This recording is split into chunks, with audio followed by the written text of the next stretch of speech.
పవిత్ర ఆశ్వయుజ మాసంలో దసరా నవరాత్రులను పురస్కరించుకుని అక్టోబర్ 2 నుంచి నవంబర్ 3వ తారీఖు వరకు శ్రీమతి శ్రీ స్రవంతి గారి ఆధ్వర్యంలో ఆశ్వయుజ మాసం నెల రోజుల పాటు దేవి ఆరాధనలు శతచండి మహాయాగం శ్రీనివాస విద్య నెల రోజుల పాటు జరిగే ఈ శక్తి ఆరాధనలో మీరు పాలుపంచుకోండి, అమ్మవారి అనుగ్రహాన్ని పొందండి. మీ గోత్ర నామాల కొరకు సంప్రదించండి. నమస్తే, నేను మీ కుప్ప పద్మిని. ఇన్నాళ్ళు మీ సపోర్ట్ ని నాకు అందిస్తూ మీ ప్రేమని నాకు అందిస్తున్న ప్రతి ఒక్కరికి కృతజ్ఞతలు. ఇప్పుడు చూడబోతున్న ఈ వీడియో కూడా ఖచ్చితంగా మీకు ఉపయోగపడుతుంది. లైక్, షేర్ అండ్ సబ్స్క్రైబ్ చేసి మీ ఇష్టాన్ని అలాగే మీ సపోర్ట్ ని నాకు అందించండి. అలాగే ఈ వీడియో పట్ల మీ అభిప్రాయాన్ని కమెంట్ సెక్షన్ లో కమెంట్ చేసి నాకు తెలియజేయండి. నమస్తే, వెల్కమ్ టు అవర్ ఛానల్. నేను పద్మిని. ప్రస్తుతంతో పాటు ప్రముఖ ఆధ్యాత్మికవేత్త, జ్యోతిష పండితులు, అమ్మవారి సేవకులు, దత్త గణపతి ఉపాసకులు మురళీధర శర్మ గారు మనతో పాటు ఉన్నారు. మాట్లాడదాం. నమస్కారం మురళి గారు. మహాదేవ శ్రీమాత్రుడు మహా. దసరా నవరాత్రులు ప్రారంభం కాబోతున్నాయి. చాలా చాలా ఉత్సాహంతో ప్రతి ఒక్కరు కూడా ఎదురు చూసేటటువంటి రోజు. దసరా నవరాత్రులకి ముందు రోజు కూడా అత్యంత పవర్ఫుల్ డే ఖచ్చితంగా అమావాస్య. మహాలయ అమావాస్య గురించి చాలా వివరంగా మనం మాట్లాడుకున్నాం. లేని సూర్యగ్రహణానికి ఇచ్చేటటువంటి పబ్లిసిటీ గురించి కూడా మాట్లాడేసుకున్నాం. దాన్ని పక్కన పెట్టేద్దాం. అమావాస్యకి ప్రత్యేకించి చేసుకోవాల్సినటువంటి రెమెడీస్ ఎవ్రీ అమావాస్యకి కూడా చెప్తూ ఉన్నారు కదండి. అయితే పితృదేవతల అనుగ్రహం రీత్యా ఏం చేయొచ్చు అంటే, ఈ దానాది కార్యక్రమాలు చేయలేకపోతున్నాము, ఇంట్లో ఒప్పుకోని వాళ్ళు చాలా పర్స్పెక్టివ్స్ ఉంటాయి. ఇందులో చాలా చాలా సిచ్యువేషన్స్ ఉంటాయి. ఇంట్లో ఒప్పుకోవట్లేదని, మాకు తెలియదని, మాకు చేతగాదని, ఆర్థిక పరిస్థితి మాకు సహకరించట్లేదని, ఇట్లా రకరకాల పరిస్థితులు ఉంటాయి. కాబట్టి మరి పితృదేవతల అనుగ్రహం పొందడానికి రీత్యా అనుకోవచ్చు. పితృదేవతల్ని పక్కన పెట్టేస్తే అమావాస్యకి ప్రత్యేకించి చేసుకోవాల్సినటువంటి రెమెడీ ఏదైనా ఉంటే చెప్తారా? తప్పకుండా అమ్మ. అయితే ఇక్కడ తరచూ కూడా అసలు పితృదేవతల అనుగ్రహము అనేటువంటిది కానీ ఈ ఈ సందర్భాలలో కొందరికి అంటే ఎలాంటి సిచ్యువేషన్స్ ఎదురైతే పితృకు అంటే దాన్ని ఏమంటారు కదా, పితృదోషం, పితృదోషానికి సంబంధించి వారి అనుగ్రహం ఎంత చేసినా కూడా మాకు దక్కటం లేదు అనుకున్నా, తరచూ కూడా ఆటంకాలు వస్తున్నాయి అనుకున్నా, లేదా ఉద్యోగంలో అలా సడన్గా ఎక్కడ నిలబడడం లేదు సరిగ్గా అనుకున్నా, సంతానం కావటం లేదు అనుకున్నా, లేదా ఎప్పుడో మా అక్కయ్యకు 38 years వచ్చినా వివాహం కాలేదు, మాకు ఇంకా వివాహం కాలేని పరిస్థితి అని చెప్పి ఎదురు చూస్తున్న సందర్భాలు కానీ ఖచ్చితంగా ఉంటవి. 88, 85 డేట్ ఆఫ్ బర్త్ వారిది కూడా నేను చూస్తున్నా. ఇంకా పెళ్లిళ్ళవని వాళ్ళ 85 నియర్లీ 40. ఎందుకంటే కొన్ని సందర్భాలలో మరొకటి హైలైట్ విషయం ఏమిటి అంటే, రీసెంట్గా నేను చూసినటువంటి చాట్లో 2000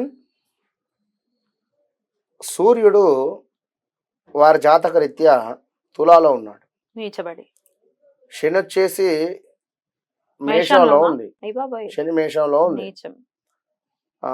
సుమారుగా కూడా వారిది ఒక పెద్ద హోటల్ చాలా చక్కగా కూడా నడుస్తూ ఉంది. ఈ యొక్క సూర్యుని దశ వచ్చిన తర్వాత ఒక 6 months కొంత మన వారి భార్యకు సంబంధించి కొంత ఇబ్బందికరమైనటువంటి పరిస్థితులు, మన హెల్త్ ఇష్యూస్ రావడము, తనకు ఒక సిజేరియన్ ఆపరేషన్ జరగడం జరిగింది.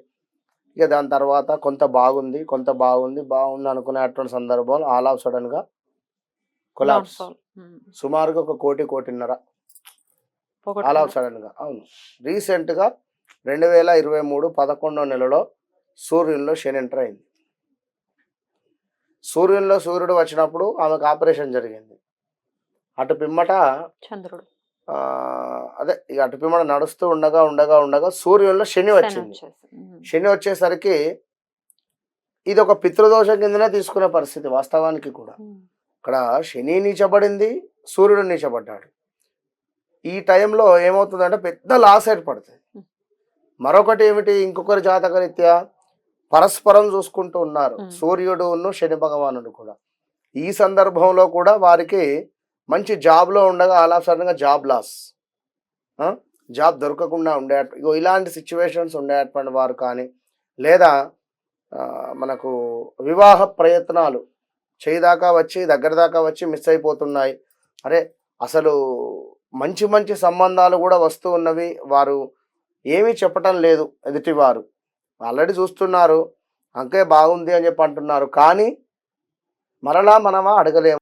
మగవారికి సంబంధించి కానీ ఆడవారికి సంబంధించి కానీ ఎవరైనా కూడా వెంటబడుతున్నారు అని అనుకుంటారు. ఇలాంటి సిచ్యువేషన్స్ లో ఉండేటువంటి సందర్భాలు కానీ ఇలా ఇవన్నీ కూడా పితృదేవతల దోషం కింద కొన్ని ఉంటవి. ఇక ఇంట్లో నెగిటివ్ ఎనర్జీ తరచూ కూడా ఎవరికో వారికి గొడవలు జరిగేటువంటి సందర్భాలు కానీ లేదా హెల్త్ ఇష్యూస్ రావడం కానీ ఉంటవి కొన్ని. కనుక మనం ఎన్ని చేసినా సరిపోలేదు అనేటువంటి సందర్భంలో వాస్తవానికి మన యొక్క మానవ జీవితంలో జన్మ ఎత్తిందే ఒక సాటిస్ఫాక్షన్ అనేటువంటిది ఉండదు. ఏది చేసినా ఇంకా అనేటువంటి పరిస్థితే ఉంటుంది. విన్నరా? ఇక మొత్తానికి కంప్లీట్ గా 70+ 75 ఇయర్స్ దాటిన తర్వాతనైనా ఉంటుందో ఇక చూడాలి ఏదైనా ఉంటే. అంటే ఒక వయసులో ఉండేటువంటి సందర్భం కానీ లేదా ఒక 100 వచ్చినవి ఇంకో 100 వస్తాయి. అబ్బా ఒక లేకుండా ఉండేటువంటి పరిస్థితి ఉంటుంది. కనుక కొంత ఇవాళ 100 వచ్చింది, ఓకే డన్, చాలు అనుకున్నా కూడా తప్పే అని మనం చెప్తున్నాం వేరే కొన్ని వీడియోలో. ఎట్లా అంటే నేను చెప్పేది ఇప్పుడు ఏదైతే డబ్బులు వచ్చాయో ఈ డబ్బులను తీసుకువెళ్ళి కరెక్ట్గా కూడా దాన్ని పాజిటివ్ వైపుగా కొంచెము నెగిటివ్ వైపుగా ఖర్చు అవుతున్నాయా చూసుకోవాలి ఒకసారి. ఇప్పుడు ఇవాళ వచ్చినవి ఇవి హాస్పిటలైజ్డ్ ఎక్కువ ఖర్చు అయ్యే పరిస్థితి ఉంటుంది. ఇప్పుడు మన చెప్తూ ఉంటారు చాలా కాల్స్ కూడా, గురువు గారు అసలు డబ్బులు ఇట్లా వస్తున్నాయి ఇటు వెళ్ళిపోతున్నాయి, ఇందులో ఎక్కువ హాస్పిటలైజ్డ్ ఎక్కువ వెళ్ళిపోతున్నాయి గత 6 సంవత్సరాల నుంచి అంటారు. చాలా బాధ అనిపిస్తుంది. కనుక ఇలాంటి సిచ్యువేషన్స్ కు సంబంధించి ఉండేటువంటి వారు ఒక్కసారి రేపు అమావాస్య రోజు ఆల్రెడీ పరిహారాలు చెప్పాం, వాటితో పాటుగా ఇంకా ఏమైనా మీకు కొంత ఏదో వెల్తీగా అనిపిస్తే ఒక చక్కగా స్టీల్ బౌల్ తీసుకోండి. స్టీల్ బౌల్లో చక్కగా కూడా బియ్యాన్ని పోసేసి, ఎంత బియ్యం వేయమంటారు? స్టీల్ బౌల్ అందులో ఇంత బియ్యం, అన్ని బియ్యం మనం టీ తాగే గ్లాస్ పోసేసేయండి. ఇంత లావు కర్పూరం దొరుకుతుంది మనకు, ముద్ద కర్పూరం అంటారు. ఈ ముద్ద కర్పూరాన్ని ఏదైతే ఉందో దీనిని ఖచ్చితంగా కూడా ఆ యొక్క మన బియ్యం మీద పెట్టేసి వెలిగించేసి దీనిని తూర్పు దిశగా ఉంచేసేటువంటి ప్రయత్నం చేయండి. ఇంతే, వెలిగించేసి నమస్కారం చేసుకోండి. కృతజ్ఞతా భావం ఇది, అంతే.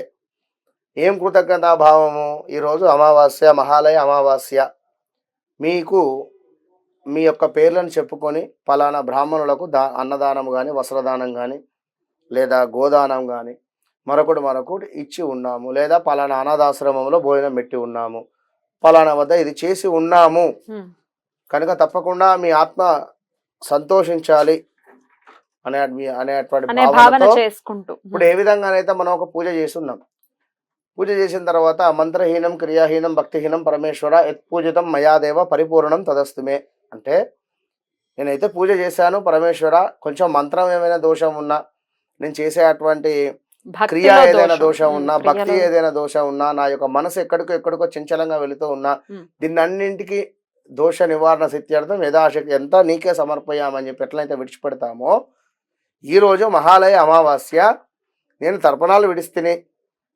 తండ్రి మీకు ఈ విధంగా నేను దానాన్ని చేస్తేనే అనుకోలేకపోతే గనక నేను అనేది అన్ని చేసి ఉన్నాము, ఏదైనా ఇంకా ఏదైనా ఉంటే శాంతించు అని ఈ బియ్యంలో మనం కర్పూరం పెట్టేసి వెలిగించాలి. ఒకవేళ ఇవి చెయ్యకున్నా కూడా, చేయలేని పరిస్థితిలో కూడా ఇది చేయండి.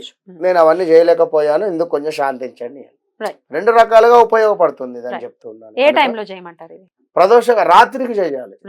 ప్రదోషకాలం కూడా కాదు, రాత్రి సుమారుగా అర్ధరాత్రి దాకా ఉంది మనకి అమావాస్య కనుక 9:30 నుండి వీరు 11:15 ఎప్పుడైనా చేసుకోండి. ఈ సమయంలో ఖచ్చితంగా బాగుంటుంది.